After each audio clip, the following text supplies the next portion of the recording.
Philemon chapter 1 verses 9 to 10 and 12 to 17, receive him no longer as a slave but as a beloved brother. I, Paul, an old man, and now also a prisoner for Christ Jesus, urge you on behalf of my child Onesimus, whose father I have become in my imprisonment. I am sending him, that is, my own heart back to you.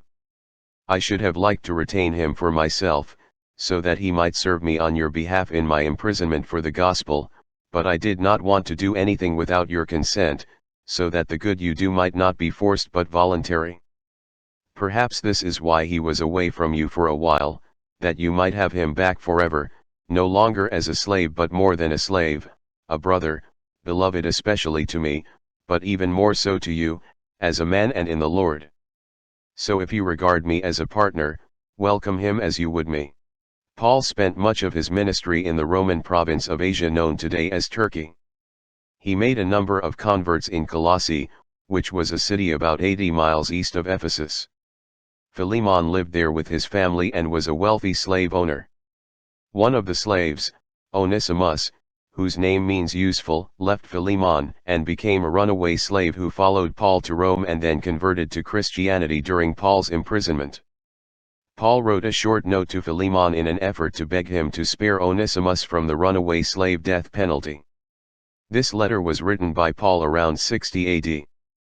A secondary purpose of this letter was to convince Philemon to do something different from what people in his culture expected him to do with a runaway slave.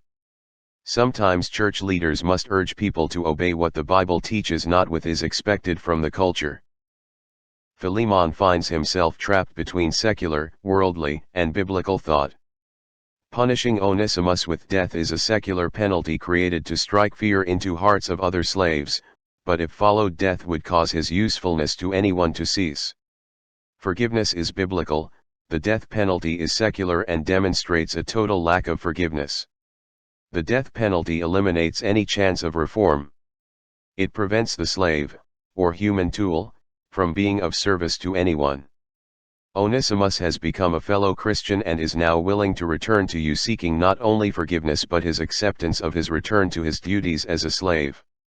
Philemon's Christianity was demonstrated on a weekly basis as he hosted worship services in his own house or domestic church that, according to contemporary architectural patterns, would have been limited to 15 to 30 members.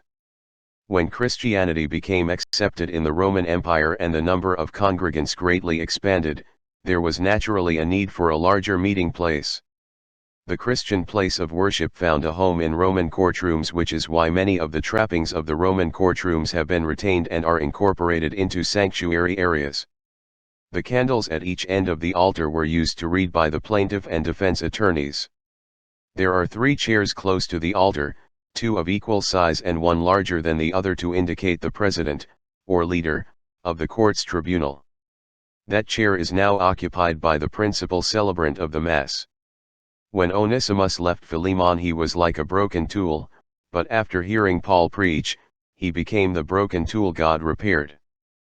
Paul was asking for Philemon's mercy when dealing with Onesimus, just as God shows mercy to all of us sinners.